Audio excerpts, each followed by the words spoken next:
We're going to start the afternoon proceeding.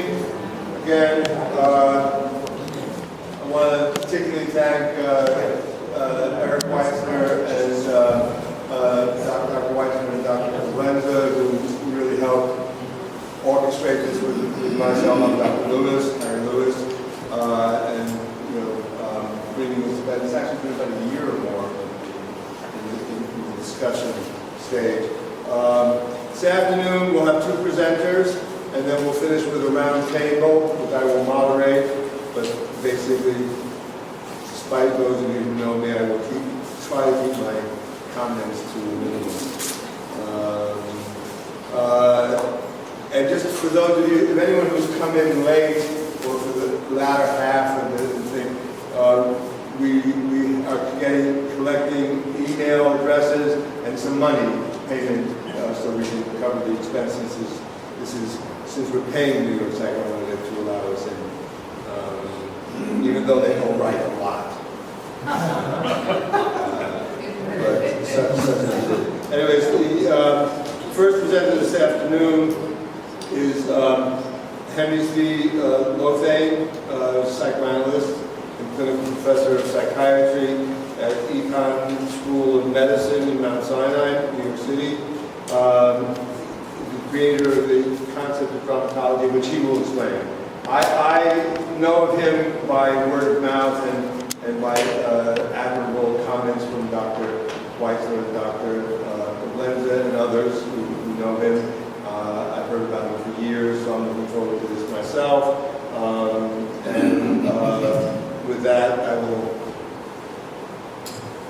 Thank you, Harry, for this lovely introduction. And forgive me some modesty if I'll add something by self-promotion in telling something about me. Well, first of all, I love Wilhelm Reich. And he was born in 1897, and my father was born in 1898, which makes Reich a father figure for me.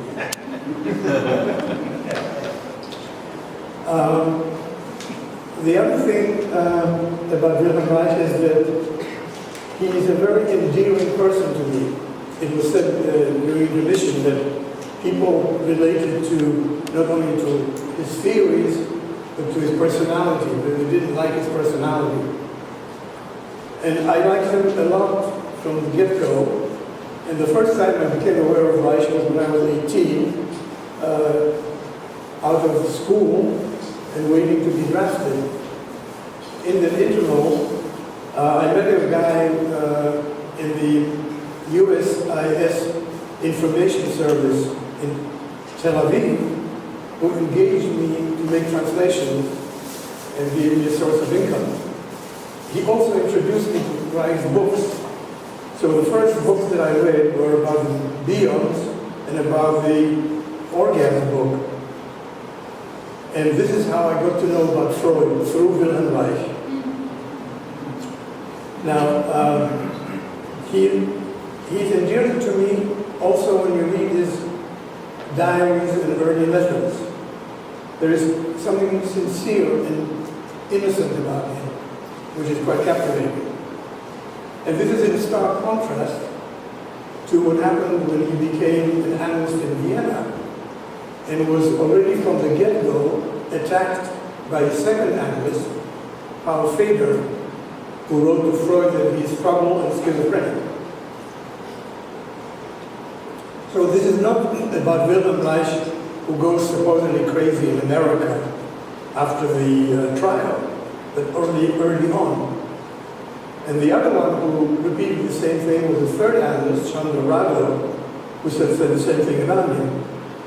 So how can a schizophrenic produce such beautiful writing and such lucid texts? There's nothing psychotic in his writing. If he thought about seeing UFOs when he was in prison, he was already at the height of being traumatized by the disgrace of the trial and the imprisonment. And under anxiety, under stress, all kinds of fantasies will flourish. Besides which, Prison doctors who examined him did not find any insanity in the legal sense. So this says something too. Okay. Dramatology. How did I come to dramatology? Wilhelm Reich contributed to that, and I'll explain how. Jonathan, you said that theory makes practice, and I like to reverse it. Practice makes theory. This is the stance of American pragmatism, especially of John Dewey, who wrote a book in 1925 called Reconstructions in Philosophy. And he claimed in his introduction that what we have in life is people interacting in dramatic situations. After they experience this, they conceptualize it in different ways. So I would say, in the history of psychoanalysis too, Freud began from observing people with anxious emotions from the get-go. And he described it as a traumatic hysteria. So the idea of trauma is an empirical finding. When people are scared and act scared and also somatize, when they're under stress, that's what happens. So his first theory was completely empirical. He said it's trauma, and to heal trauma, we have to let the memories and the emotions come out. Which was also the idea that came from Breuer, his first teacher. Freud had three teachers. The first one was Breuer, which resulted in the joint preliminary communication to the study of hysteria of 1893.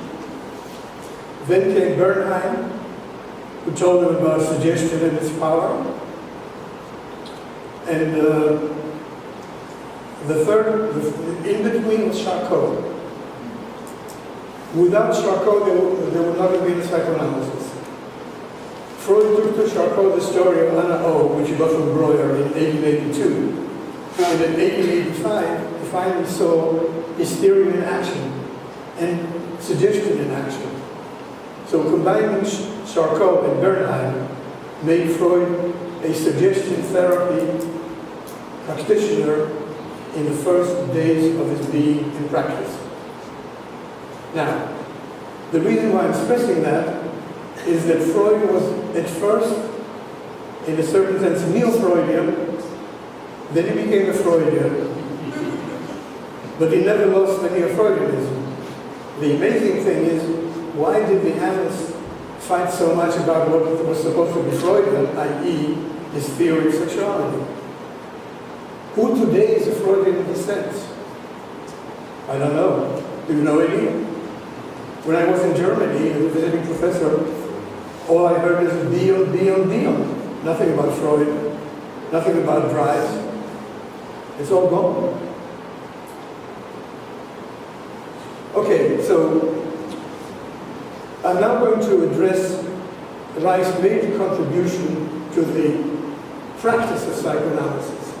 And I will make this differentiation to the entire psychoanalytic literature, including the standard edition and all the articles and papers that have been written. I view myself as a methodologist. To me, what's important is the method of treatment or the technique of treatment. Theories are amusements to be enjoyed afterwards. And this is what we heard from our greatest teacher when I was a candidate here with Dr. Otto Issakover, who taught us the basic method of psychoanalysis, which is free association and the notion of the so-called analyzing instrument. And here is the perennial schism in Freud and everybody else. On the one hand, we have a method of treatment. On the other hand, we have theories of the mind and theories of disorder. The method is only a small portion of the writings. Most of the writings are about theories of mind, a philosophical preoccupation, and theories of disorder, a metaphysical preoccupation. Now, along with it goes another differentiation, that Freud's early theories about illness and treatment were interpersonal. He, of course, doesn't use the term because he doesn't have it. But in his paper on psychical mental treatment, about which I just published a paper called Emotional Reality, it turns out that that paper was composed by him in 1891-92. That is when he was still practicing suggestion and before he discovered hysteria and trauma. And he says there that it's important to understand how the patient feels. And there are two things there. One is Gefühle, which is feelings, is what you register. The other one is emotions, which he calls Gemütsbewegungen, which is motions and of the emotion, that it's something that comes out of you. So you have the impression of the feeling and the expression of emotion. Emotion is always felt and acted at the same time. And that's a crucial idea. So, the first method of Freud, which is still to be considered, is free association. The bulk of free association papers in the literature is about the solitary free associator. The patient associates, either when he's shaving or when he lies on the couch and he starts associating a stream of consciousness. And the analyst listens to this, and this is what he still says. He notices patterns, and he makes an interpretation about the pattern based on the free association. This is exactly what Issacover did not teach, but just the opposite. That free association is a reciprocal activity of the analyst and the analyst, which has to do with their ability to visualize what they hear, to form a mental image, and then communicate the mental image from one to the other. And that communication of the images creates other images and other insights and opens the field up to more memories, to more emotions, to more feelings. So that too was essentially an interpersonal method. All right. Any questions about that? All clear? Okay. Then comes Wilhelm Reich. And he says, yeah, we've been practicing here in Vienna free association. You listen to the patient and you make interpretations and nothing happens. And many years later, Ralph Lowenstein had this cute remark. He says to the patient, "Did you like my interpretation?" And the patient says, "Shall I tell you or shall I free associate?"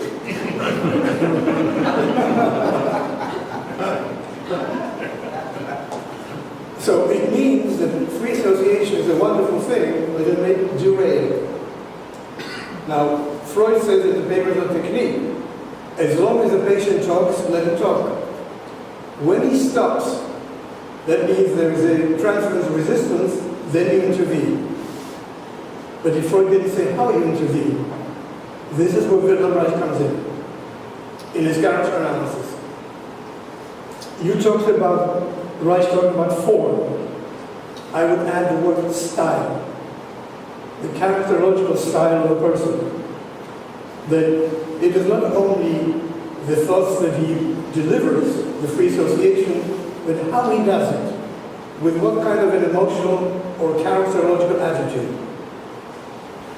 And what he discovered as the resistance is all kinds of reservations about the analyst, hostile thoughts, denigrating remarks, or like you're doing it all for the money, or you're a charlatan, or you know nothing about psychoanalysis, or what's the point of listening to you? I know better than you anyway. So all these mental/emotional reservations have to be brought out, A, to understand what the free association is about, and to have it go on as a process. When it either stops or derails.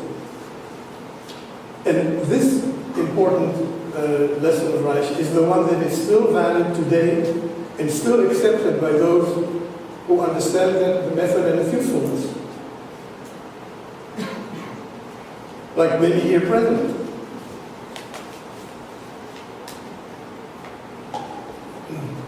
Now, character.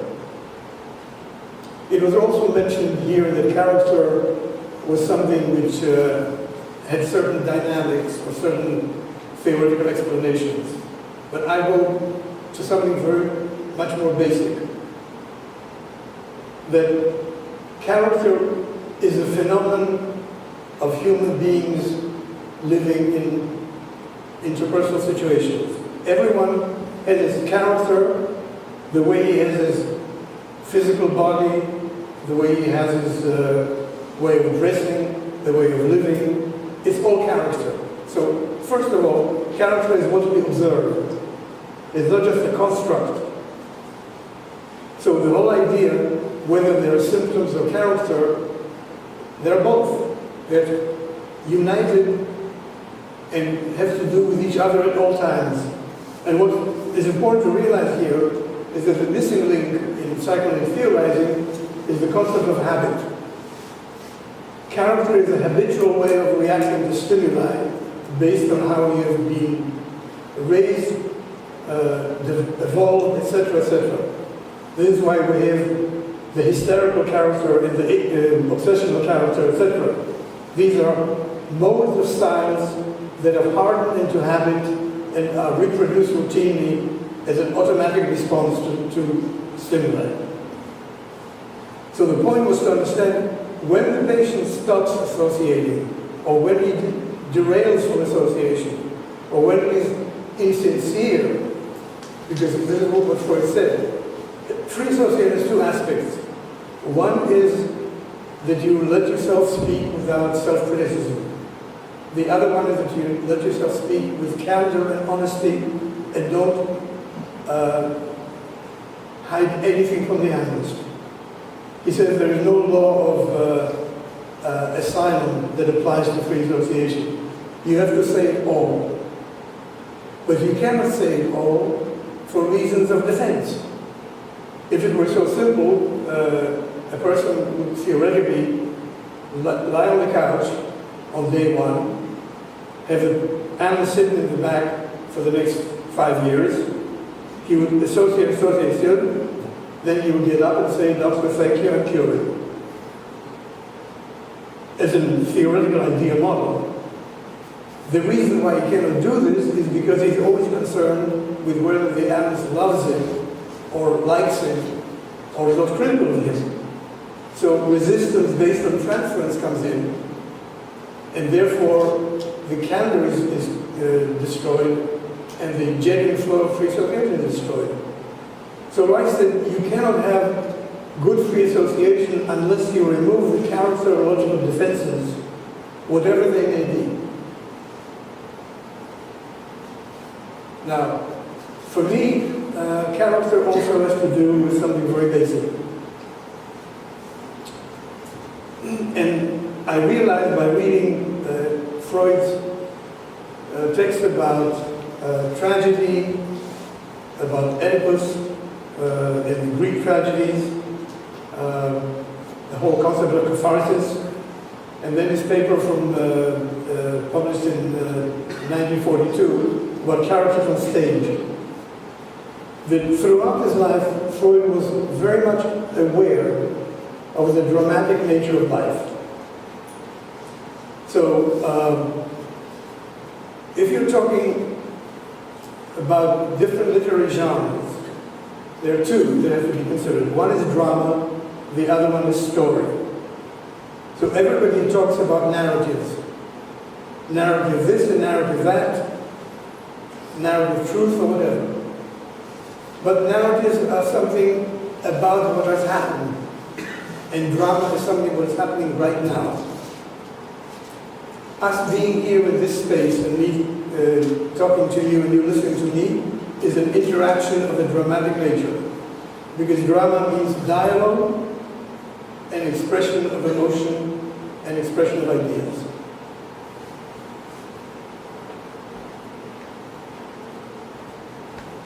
Let me.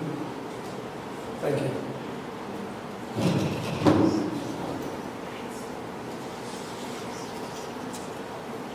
Dramatic movie.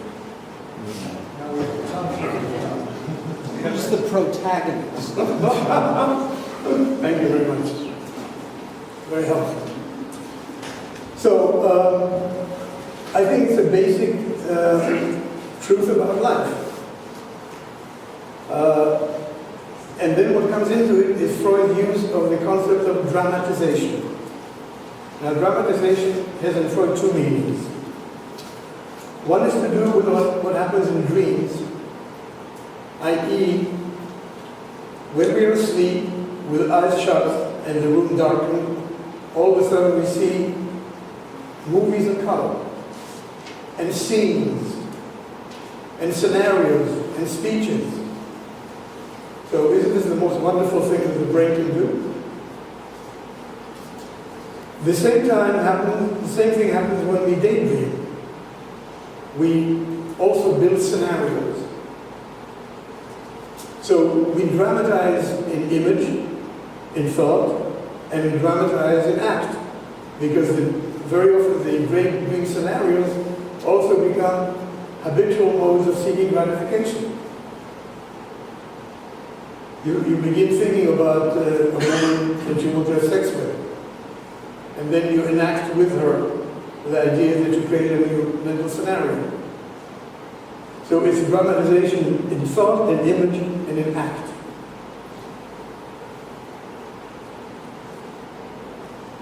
What also goes with the drama is the flow of emotions.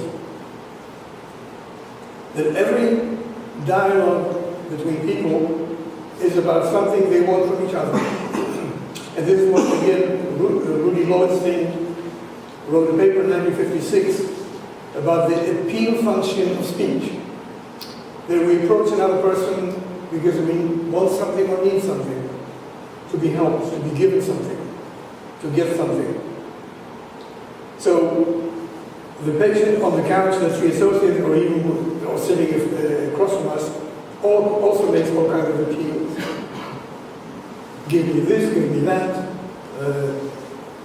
So that also is a dramatic interaction. On the other hand, narratives is what we tell ourselves and others after the event. And all kinds of ideas are added to the narrative. And before long, the ideas of the narrative also become a certain type of ideology. We live by certain ideas, and these ideas or these ideologies shape the way we tell the story. And there are many stories about psychoanalysis, by analysts and by many others. So, any questions about that? Yeah? Yeah, I just want to be clear on terms. In the drama of the moment, is there a distinction between the spontaneous and the neurotic or the secondary? No, neurotic or secondary is a judgment after the drama plays out. See, when something happens, whether to you or to somebody else or between the two people, at first they act. After they act, they reflect. So the question is, what do you bring into the reflection? Is that in the moment? At the same time? No. The acting in the moment is spontaneous activity. So there's no neurosis? No, there's only enactments. And neurosis is a judgment. Neurosis is a label. Okay. We all act and we all enact, whether we're being called neurotic or psychotic or whatever you want.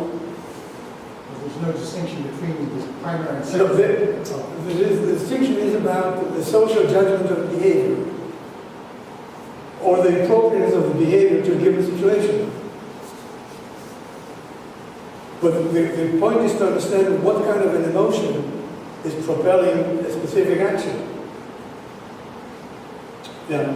But with the particular character structures or particular structures, let's say we can word character, but the particular structure or the particular personality, for lack of a better word, of the individuals involved affect the dramatic moment. With the personality or the structures of the individuals affect the dramatic moment, Sure, dramatic of course, event, of course. before it's interpreted. Yeah, of course. That's the whole point. So if one were, you know, if an individual were, again, disturbed in some way for other reasons and interacted in a dramatic moment, that disturbance would affect the drama. Yeah, but whoever the individual is, whether he's in the manic state, or whether he's in a catatonic stupor, or whether he's in a hysterical paralysis, these are all dramatic enactments in gesture and expression of something which is an emotion inside them. So in all these situations, you have to understand what it is about.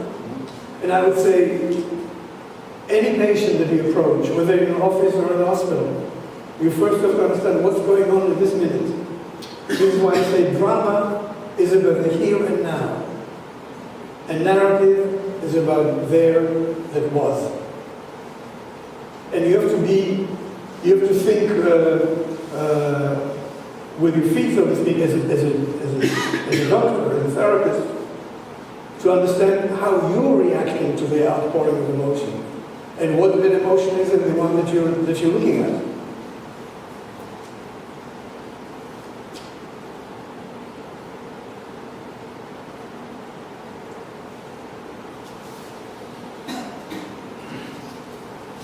Is there more? Well, maybe there will be more questions as we go, but let me now shift to another topic.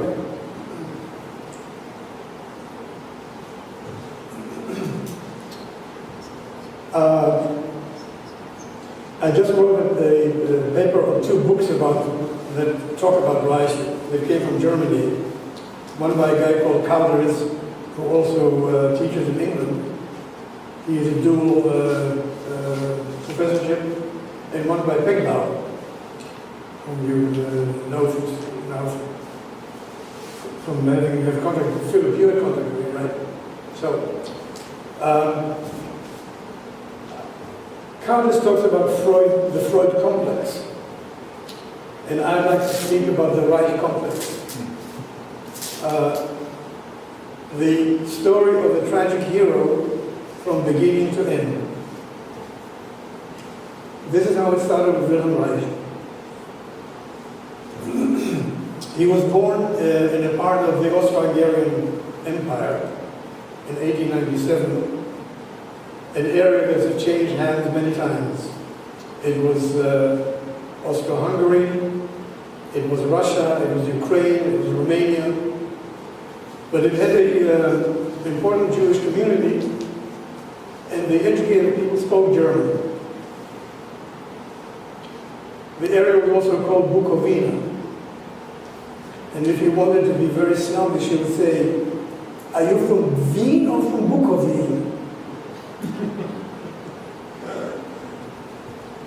Well, some of us were from Wien.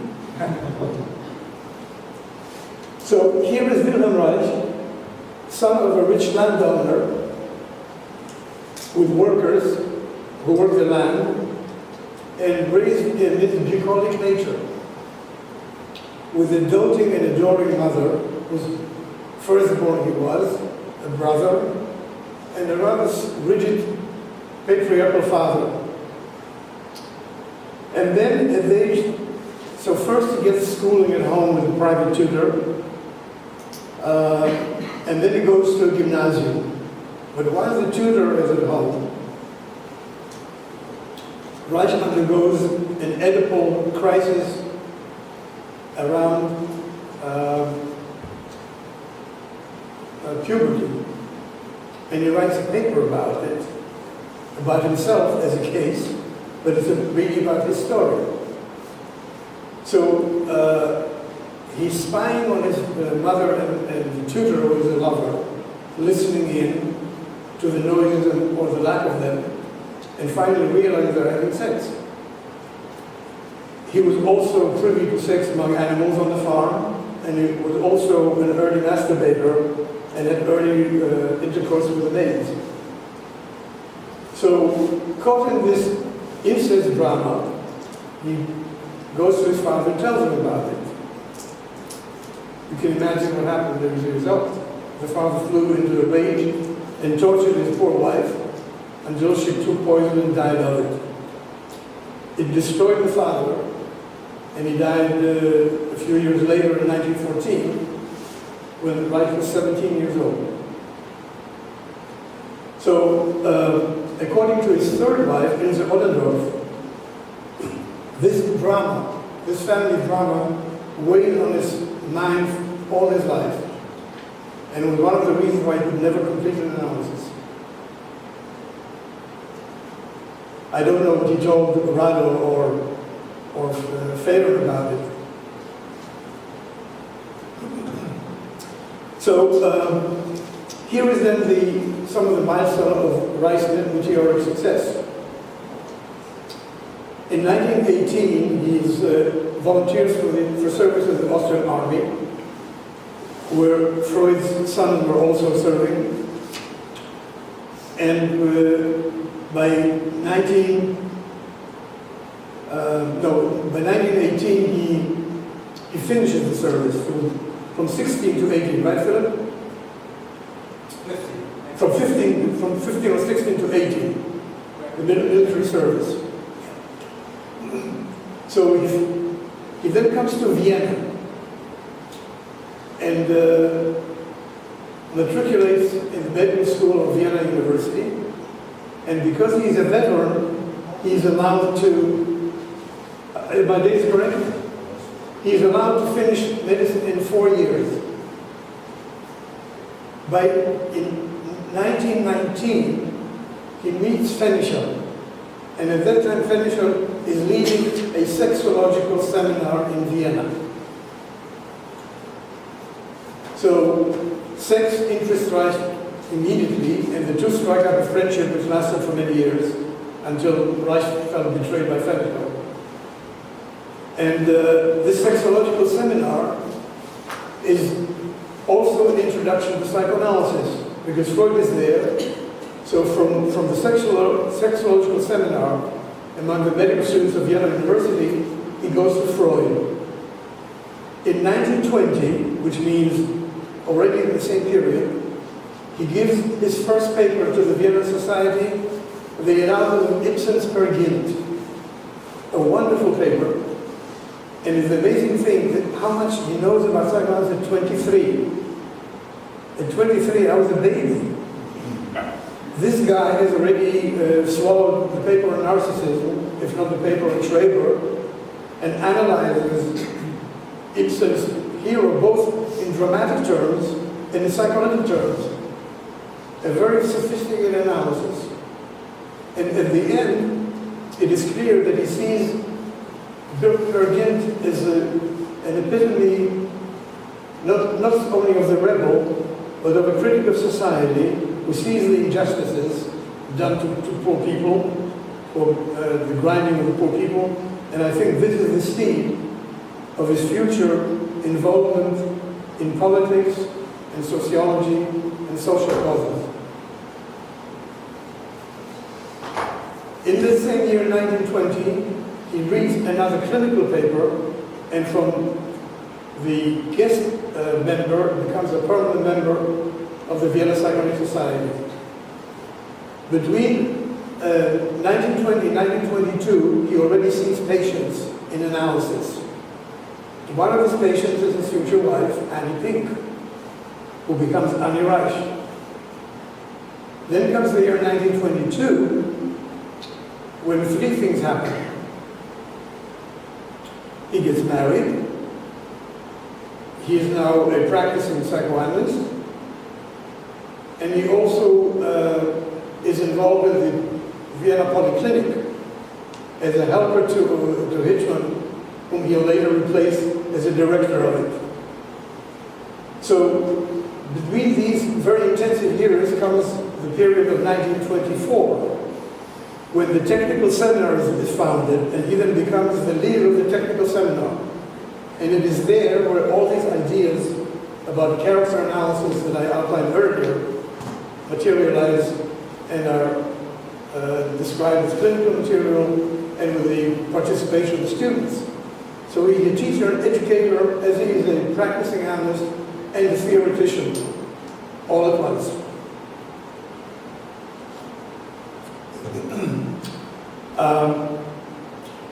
Well, both of you gave wonderful lectures in terms of the evolution of the theories within or without psychoanalysis. What I'd like to stress here is the continuity of his evolution. That after the impulse-ridden character, which is still traditionally oriented, there comes a new wave with the first book called The Function of the Orgasm of 1927. It's not the same book that everyone reads, which is the one of 1942 in English. So let's understand what continuity is established by this new book. Now here we go to, we're backtracking to Freud and sex and Reich and sex.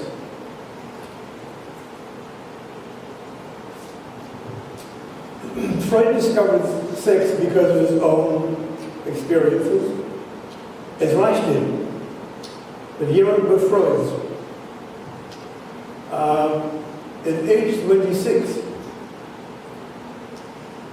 in full vigor of youth and libido, he becomes engaged to Martha Bernays, and then he has to suffer from blue balls for the next 4 years. Cyanosis testis. They go back and forth, sparring about all kinds of issues, and she holds her ground against him. She's a very strong lady.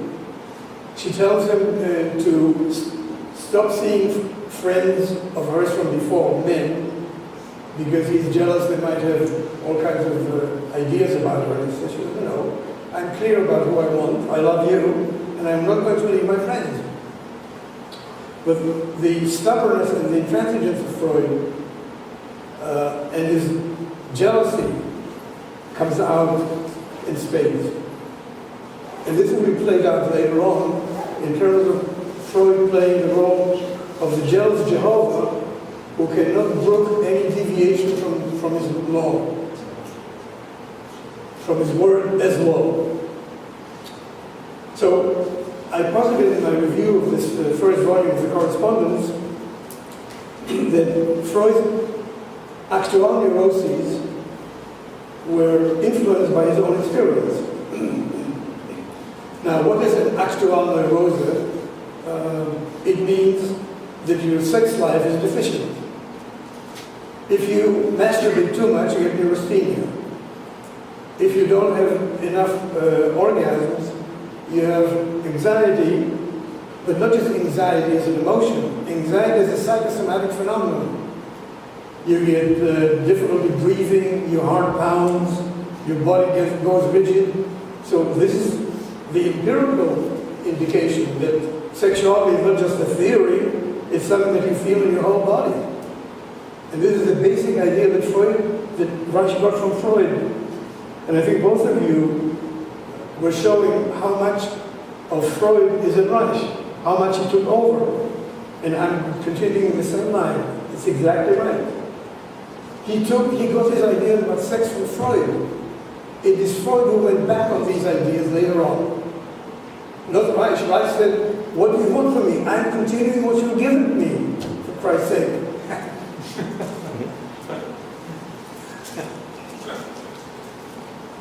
Okay, we continue. Then comes Freud in 1905 and writes the 3 essays on the theory of sexuality. And now I'll ask you a riddle. Which important aspect of sexuality is never mentioned in those 3 essays? One word. Health? Huh? Health? Health? No. Orgasm. Orgasm. The word orgasm is never mentioned there. How can you have a theory of sexuality without the word orgasm? This is a quick aside. When Reich gave one of his first presentations to the general group, he was criticized by, I think, Friedan for using the word sexual too much. So, brilliant presentation, but you have to use the word sex so much. Now, what happened here is this. You know the difference, what age difference there was between Reich and Freud? Give me a number. 41 years. In 1926, Freud was 70. According to Jones, he stopped having sex after Anna Freud was born. He always complained of the problems with preservatives, with condoms, which were very primitive in those days. And maybe Martha also had some ideas about it too. Maybe she lost interest. When I compared Freud and Jung, and forgive me my grossness, I said, while Freud talked, Jung fucked.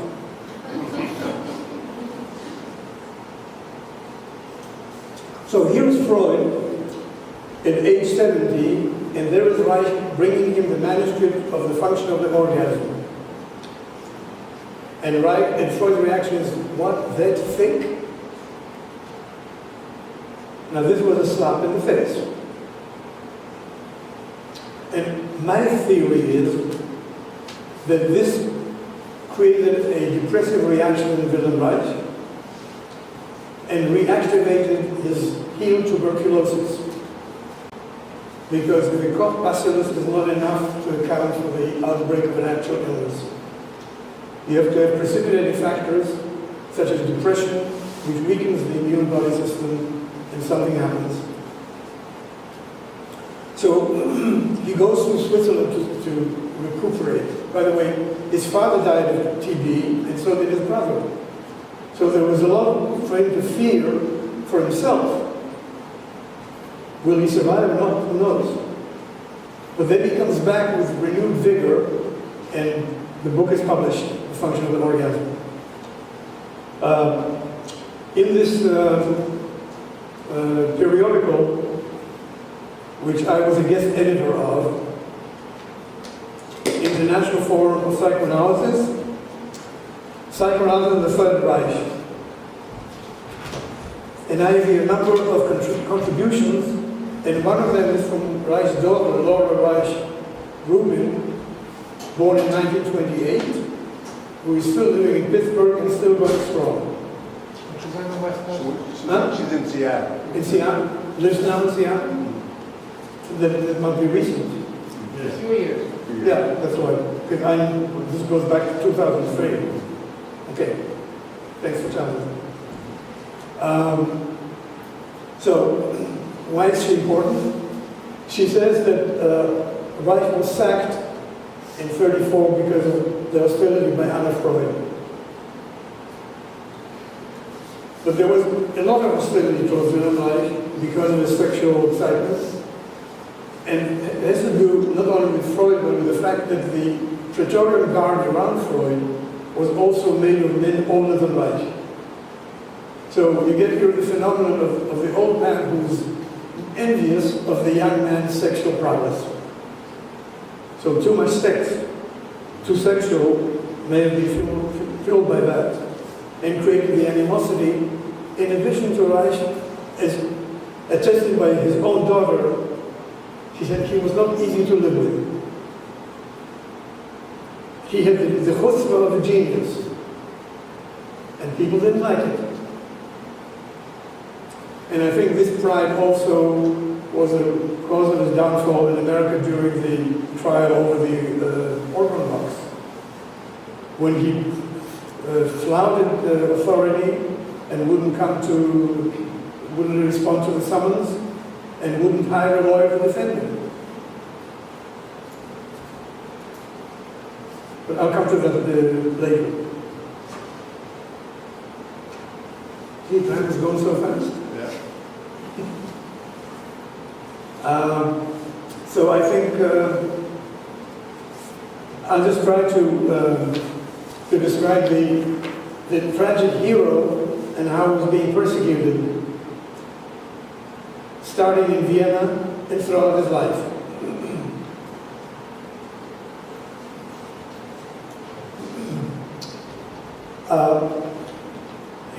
He was not a communist. He was addicted to philosophical communism, a la Marx as derived from Hegel. And besides which, he was reacting to an injustice done to Vienna's workers when a peaceful demonstration in 1927 was mowed down by the police with dead and wounded people in the streets.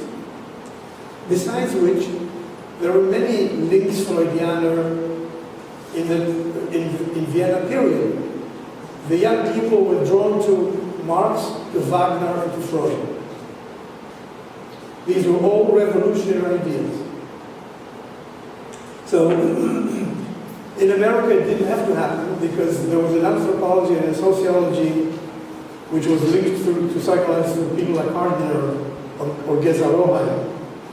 But in Vienna there was no such thing. Besides that, it was very early in the game. So Marxism was very attractive. And what Reich wanted to achieve was the idea of marrying Marxism and Freudism together. He also had a very naive idea about the benefits of the Soviet Revolution.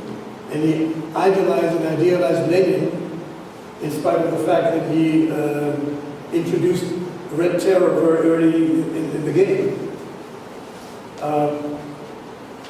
But when in Vienna were saying that he was crazy and he was a communist, they were lying.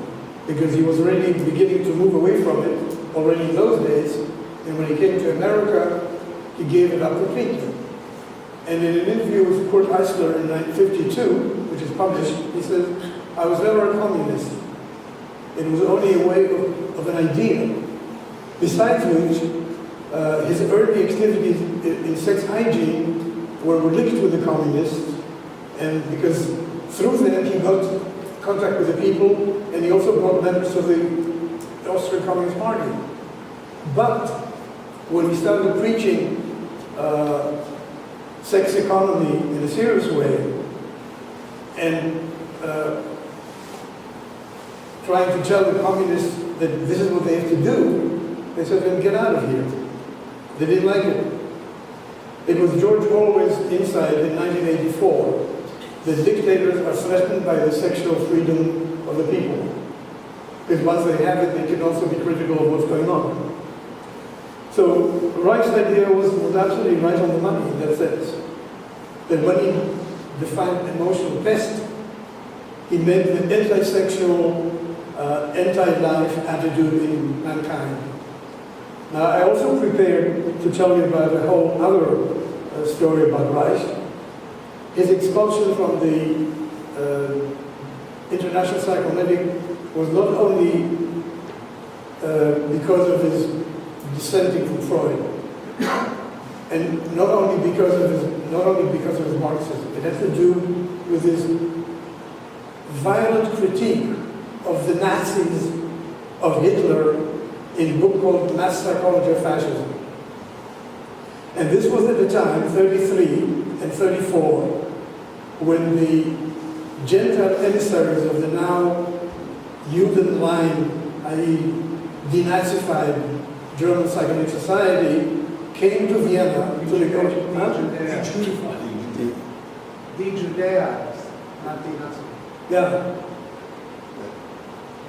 Free of Jews, not Free of Jews. Nazis. Huh? Right, you said denazified. You said denazified. Oh, no, I meant De-Judified. the Judified. Yeah. And that would be, yeah. See, you had your Nazis and then you had your Ashkenazis. Right. So he was right. An embarrassment to Ernest Jones and Anna Freud and Felix Bergman and Braunschweig, because the Nazis were against Reich. However, even though Bert Nietzsche and Karl Fanon brought out this whole issue into the open, and I gave Bert Nietzsche exposure to Psychoanalytic Review in 1999, and then I also was guest editor of special issue Psychiatry, Psychotherapy, and Psychoanalysis in the Third Reich, and where I have this paper about the effort to save psychoanalysis, in big fat quotation marks, because nothing was being saved. So here is Reich, who is disliked and has to be removed because he is an embarrassment. And Freud says, if psychoanalysis has to be destroyed, let it be because of what it is and not because it's connected with Bolshevism. And you can't blame him. But if they said that Reich was crazy, there was one big craziness among the intellectuals in Vienna and in Berlin, which is a complete denial of the impending Nazi menace. Reich was the only one who protested vocally and in action and in agitation against the coming Nazi terror, and nobody heard him. This was an enormous denial. And this, they called crazy. They were crazy to deny so blatantly.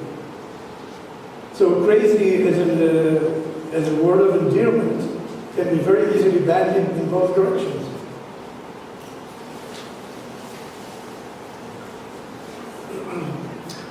Wait a minute, I still have a few minutes left because we started late. Yeah. And we have also a little time for questions. We have a half hour Yeah. for questions. Okay, so, all right, so then we open the questions, right? Okay.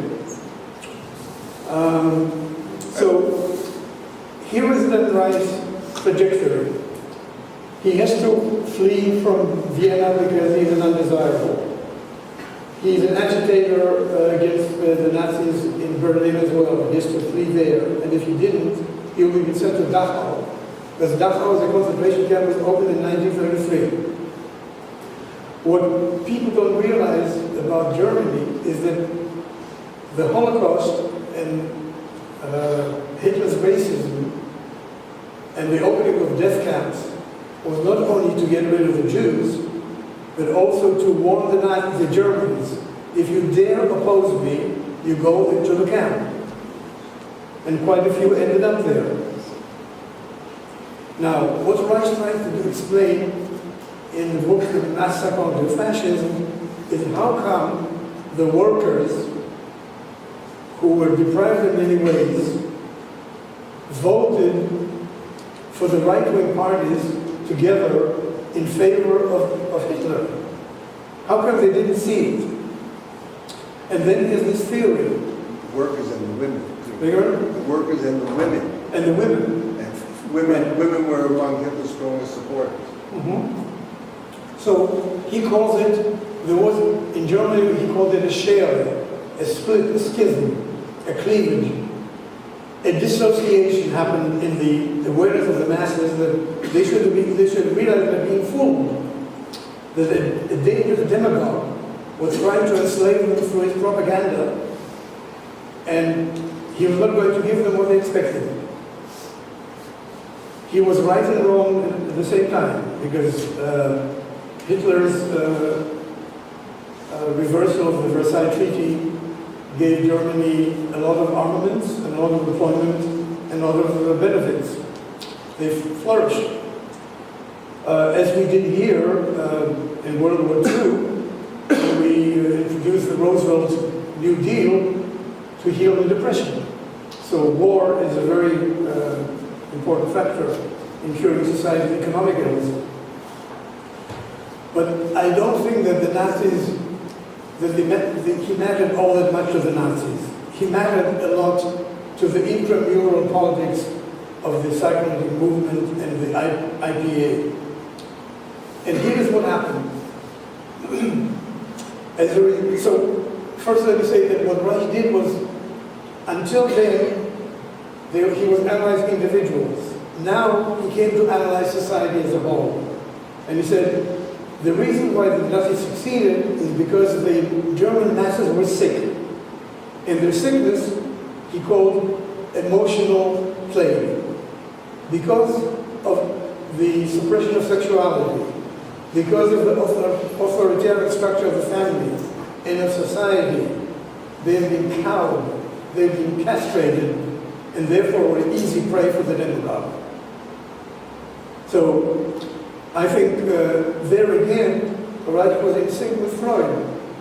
Because, first of all, the interesting fact is that when Reich started criticizing Freud's death instinct, and he was right about it, it was just a theory, what was there to be so worked up about?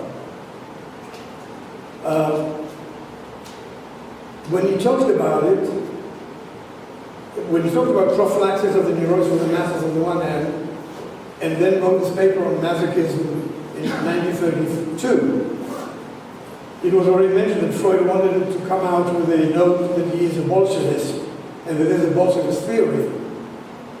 Bullshit. There was a Bolshevist in it. Reich was an optimist and was pro-life instinct, and Freud was a pessimist and was already dying slowly of cancer and exhaustion and whatnot. Besides which, the theory of the death instinct is an abstract notion removed from the empirical facts of dealing with the patient's anger. The word anger doesn't appear there. What Reich said in his character analysis is we have to analyze the patient's anger, not as a theory, but as something which happens in the interaction. And it's an amazing thing. It took Freud many decades to come to terms with accepting aggression and accepting depression, and the fact that he wrote about the dynamics of melancholia in 1917. It took him decades to get over the sexual traumas. So, and now, Freud wrote Civilization of Discontents as a response to Reich's ideas. Very few people know that. Which was followed by other sociological formulations of Freud. So, Freud was also moving in the direction of sociology, and so was Wilhelm Reich. Again, Freud was interested in sex, so was Wilhelm Reich. Freud was interested in resistance, so was Wilhelm Reich. So they should have been more copacetic instead of being two alpha males trying to destroy each other. So the last remarks are going to be how it ends. He's persecuted everywhere he goes. In Denmark, in Norway, in Sweden. He tries to sell his ideas about sex, and nobody wants to listen to him. Decides he gets in trouble. I was once told that in Norway, he wanted to treat the actual neurosis of the Prime Minister's wife. A very dangerous enterprise.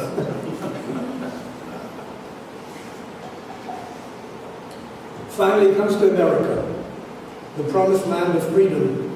And what does he get? The emotional plague all over again, in the figure of one called Mildred Edie Brady. She writes two papers, both slandering Reich big time. One in Harper's Magazine and the other in the New Republic. The New Republic was then leftist. So Reich is branded overtly as a sexual pervert who acts out orgies in his retreat in Maine. and two, that he's also a communist. The two get combined, and Reich's goose is cooked. So, look at the strategy. He could never escape being persecuted for his sexual views, including America, which had its own emotional plane, and still does. What has happened to us with President Clinton and Monica Lewinsky? Thank you. He's reminding me too. I'll be done. His last act of persecution and self-immolation, I call it his Christ complex. In the book, The Murder of Christ, he describes Christ as being like Reich, aware of free sexuality, of organ energy, and look what they did to him, and look what they're doing to me. And this, I think, was his final act of dying as a martyr for his cause. Thank you.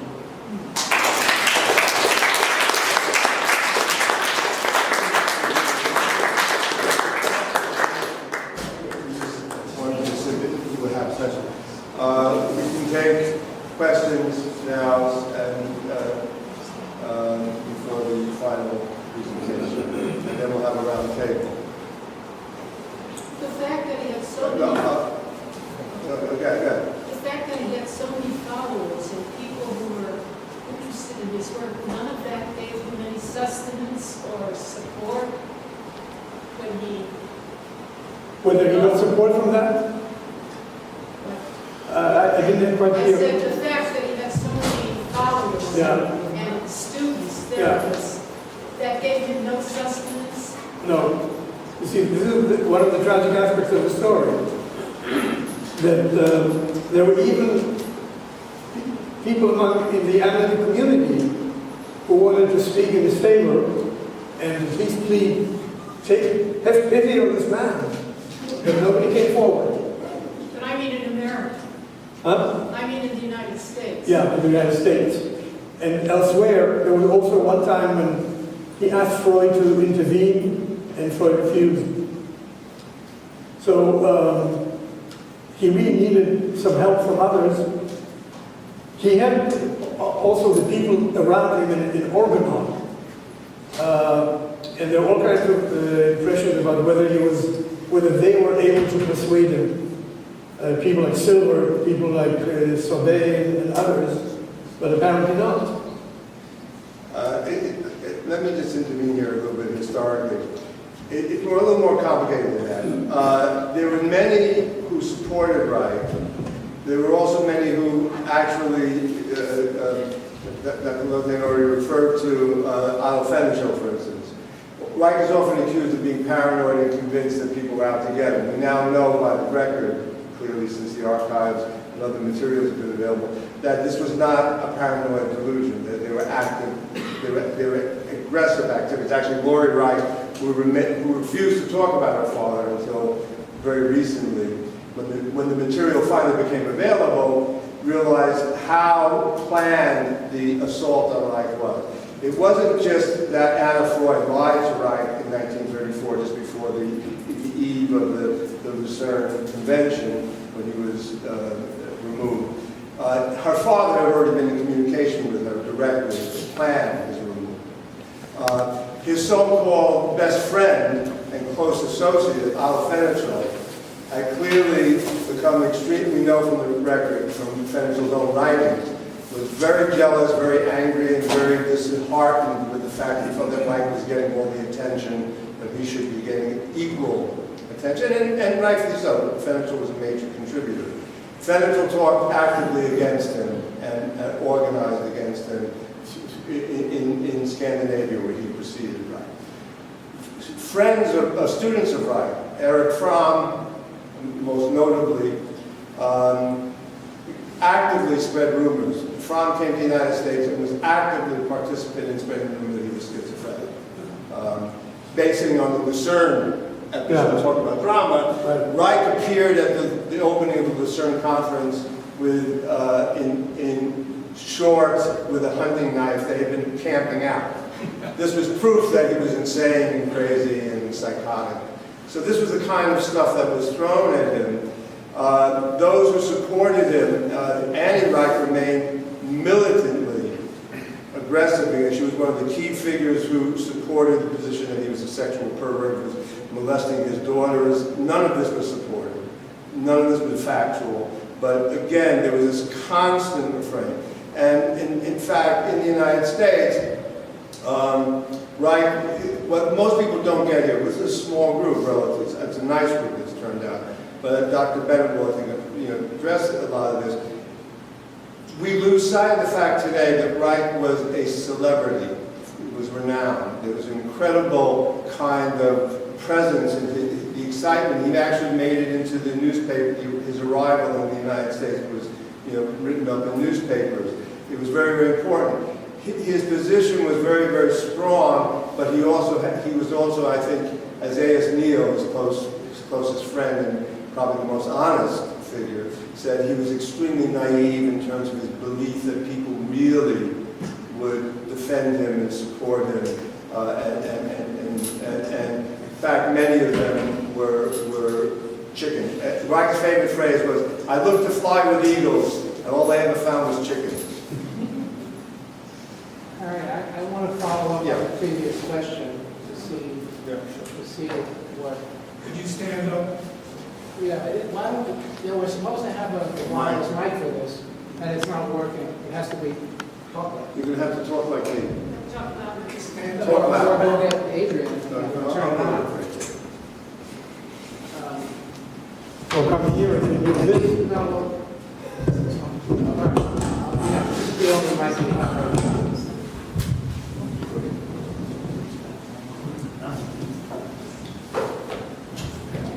It's ready here.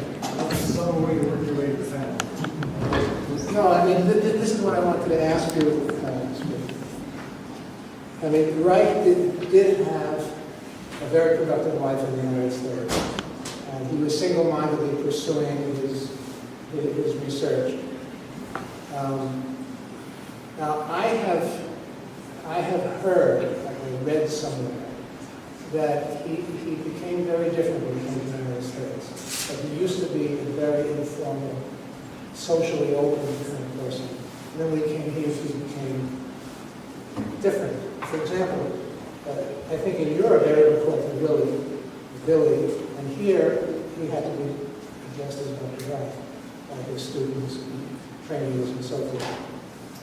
I also know that there was some connection with Trotsky. That he was in communication with Trotsky, and nobody's sure whether or not this, I guess, will come up with Philip. Oh, thanks.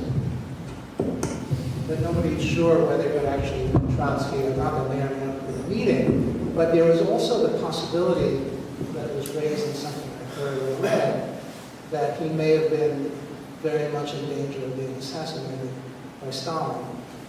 Because he was communicating with Trotsky, that may have been one of the reasons why he was kicked out of Oslo, because the Norwegian government was under pressure. So I think actually still Bennett will. Maybe. yeah, but it addresses the question of his what happened, whether or not he underwent a personality change, and in what way he was able to garner support from his research activities, his clinical activities, and Well, let me recommend. Let me recommend two books that you read for those who are interested. The best biography so far. You're a little too close to that microphone. It's not. The best biography is by Myron Charoff, Fury on Earth, which came out in 1983. The other more important sources are his wife's book, It's All Indoors, and maybe other people, maybe you haven't known people, the organ itself, who also experienced Reich as a difficult person. Well, I would refer people to actually David Boadella's book, which has its problems, which is called Wilhelm Reich, The Evolution of His Work, which is actually the most detailed step-by-step chronology, timeline for all of Reich's work, which was written without access to the archives. A lot of new research by people like Philip Bennett, James Strick, and a number of other writers, thanks to the Reich archives and the Reich estate, is beginning to be filled in. But the Boadella book actually, I think, is in many ways much less problematic than Myron Sharro's book, which is a whole other. Myron Sharro was one of those people who was a great supporter of Reich, who in many ways undermined a lot of Reich's own activity.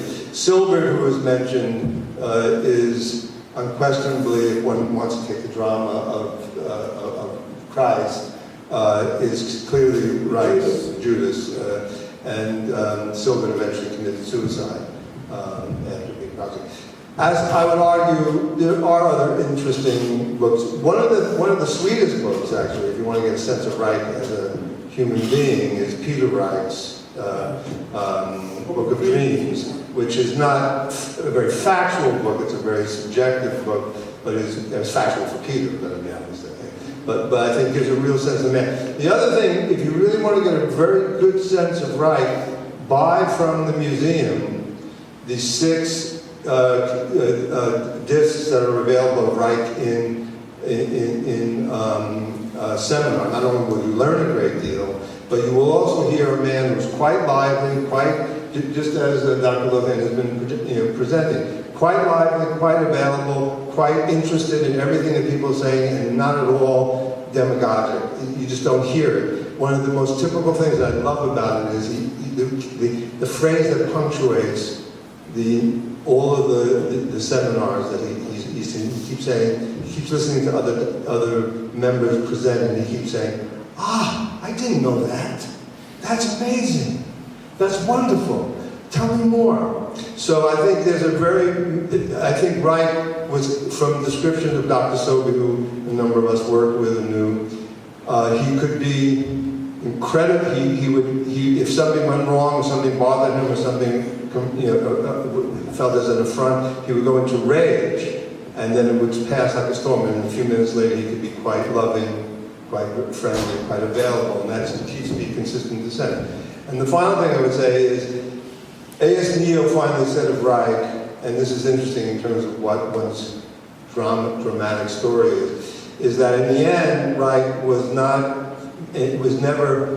clinically paranoid or schizophrenic, but at the end he was situationally paranoid, in the sense that everything was closing in around him, whether that was by choice or by personal interaction or not. It was closing in around him. It wasn't imagined. Pushed against the wall. Yeah. Let me have two more Phillips. One is that in the mass psychology, he says he spread his book in mimeograph forms, in translations to every place, including Germany. And I hope that the FBI won't get after me in America. This revision was written in 1946. So he knew something about the FBI already then, before the trial. The other thing is that I've never seen in Reich any nasty or mean behavior, being hostile to someone. What I think you asked me, Eric, about is that maybe the living under constant threat of being persecuted in America too, because it wasn't as rosy as it looked. He was in a state of chronic anxiety, which then translated into impatience or maybe at times rudeness. But what Ollendorff noticed is that he was insanely jealous. I mean, to the point of being almost paranoid about her having extramarital relationships after he came back from England. So it spilled over in a way. I want to go back to Dr. Bennett. Yeah. You said something that was very interesting, where you said Freud was sort of like the god who could not tolerate deviation from the law. Like a Austrian scholar named Maria Meitner went through Freud's correspondence and wrote an article about the mythologizing of deviation. And she quotes Freud continually using the word Meshuggah to refer to all kinds of people, including the founder of the very institution in which we're sitting.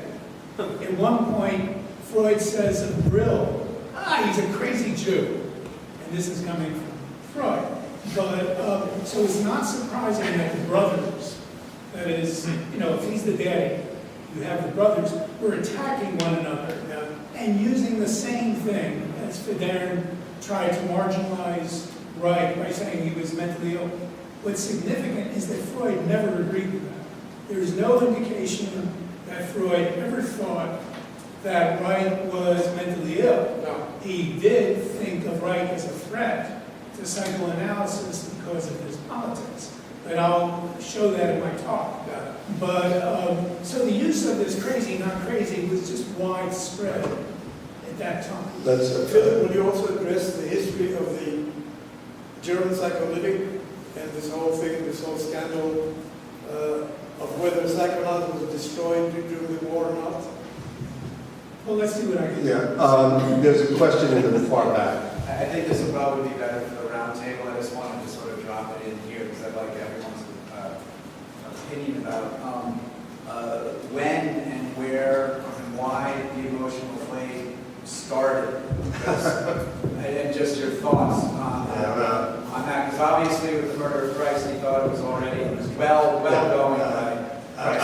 I think that, maybe we'll get to that at some point, but that's a big topic. I would point out, I think, just following up on Philip, Dr. Bennett's remark, that Freud never did, there's no record of Freud ever saying that Reich was crazy, just he was a pain in the neck, a pain in the butt, we got to get rid of it. There were others, however, that were very aggressive in that, and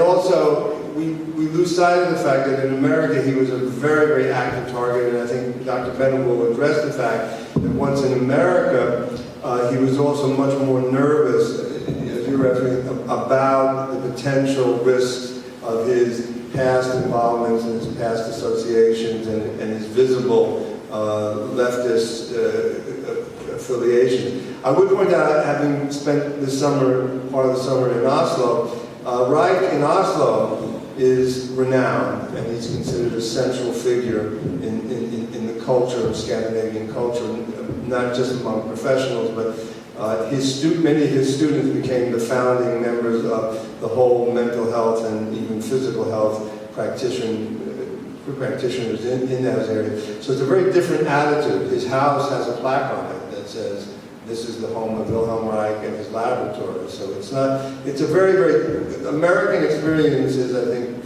very different. And Reich Neil argued that he should come to England where he would be allowed to say pretty much anything he wanted, even if they didn't want to listen to him. Let me say about Norway two things. One of the important students there was Ola Raknes, Right. who also wrote a nice biography. Right, yes. It's a little disjointed, but Ola Raknes' book is also very useful presentation. What happened in Norway was something else. It was in Norway where we started studying the bions as units of life created from inorganic matter. And he got some support from a French scientist, but in Norway he was fiercely attacked for these views. And there was a smear campaign in the Norwegian press about his views on orgone energy. And this was the last straw that drove him to America. Any other questions? Tom? Kevin Hitch. Yeah, I just want to make a comment. I've been doing the research for the documentary film. We'll get the Kickstarter going this week if I may shill shamelessly about this. But I think one of the important things to remember is Reich arrives here 4 days before the beginning of World War II, August 28, 1939. What you have to do is look in the 30s at all the people from the psychoanalytic community who preceded him here. And if you look at the leadership of this organization, the New York Psychoanalytic Association, the Boston Psychoanalytic Association, what would become the Los Angeles Psychoanalytic Association, and then to San Francisco and Chicago. All the people in these leadership positions were voices against the Reich in Europe, who were transported here to America. And so one of the themes that I explored this particular period of time in Reich's emigration to America, the ground is poisoned here when he arrives. His ex-wife Annie is here a year before him. She will become the vice president of the New York Psychoanalytic Society twice. But if you look at the membership of all these people, the ground is poisoned by the time he gets here. And then if you look in terms of the social circles, the tremendous overlap between the psychoanalytic community, the psychiatric community, and the American medical community here. Just from a social networking point of view back then. And the socialist community, the communists. I mean, it's having been a red diaper baby and grown up in that world, I can tell you that, and having had a cousin who was the president of the Long Island Psychoanalytic Association, they were all communists, or fellow travelers. Which was fine with me, but I mean, it made problems for Reich since he was on both hit lists. Adolf Fenichel, along with Andy, had a series of letters, round letters, that he sent regularly to a select group of psychoanalysts, in which one of the primary subjects of those letters was constant drumming away at how sick Reich was, how dangerous he was, how he had to be described. And finally, the Menninger brothers, famous guys with Menninger, actually put money where their mouths were, and put money into the campaign, along with a number of drug companies, to have the FDA prosecute Reich. So this was not, for all of the assumptions of Reich's paranoia, Reich's grandiosity, there was a big campaign afoot. There still is in many ways, although it has less weight. Tom, were you finished? I just want to finish. I'm sorry, Tom. And if you were to read the published diary entries and correspondence, say from American Odyssey, 1940 to 47, you'll see numerous references in Reich's letters and diary entries of reports that he is getting from people that he's working with, of comments that were made about him at a meeting, of some sort of organization, or at a party, coming from the psychoanalytic, psychiatric, and medical communities, because there's such an overlap. And just one final thing, and some of this is even documented in some of his, they'll be referenced in his journals at the time.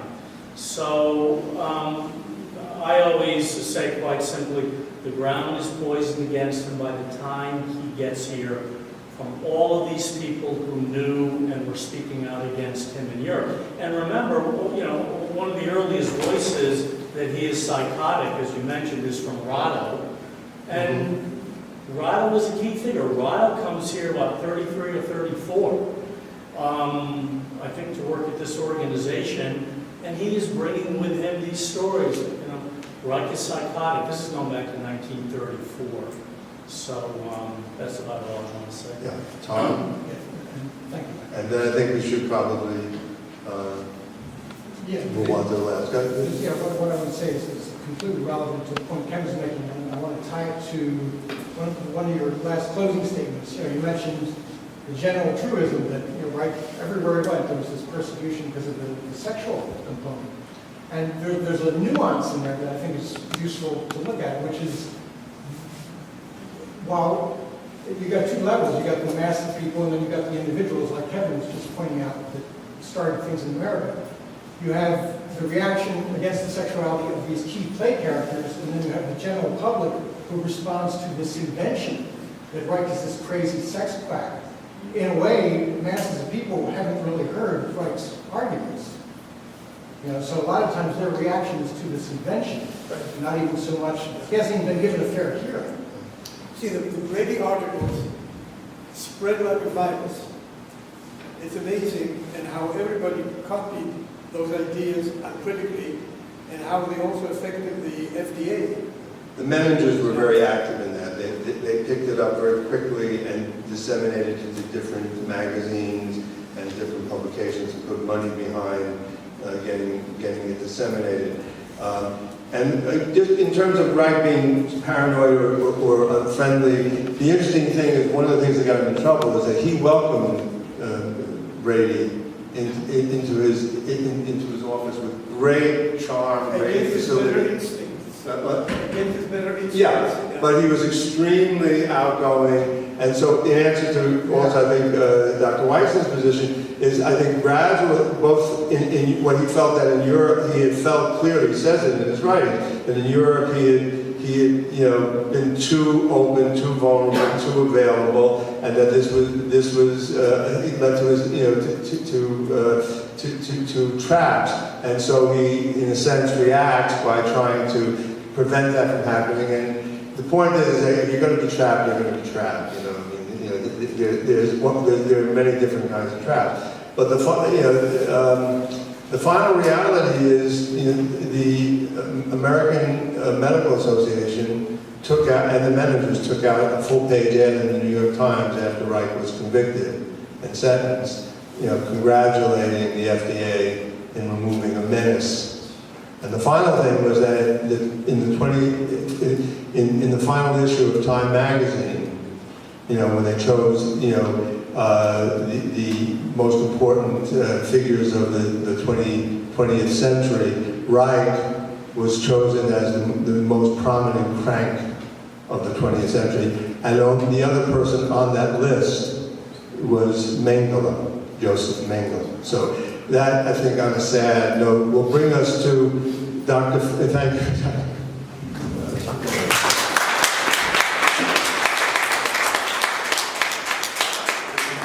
In terms of drama, that brings us to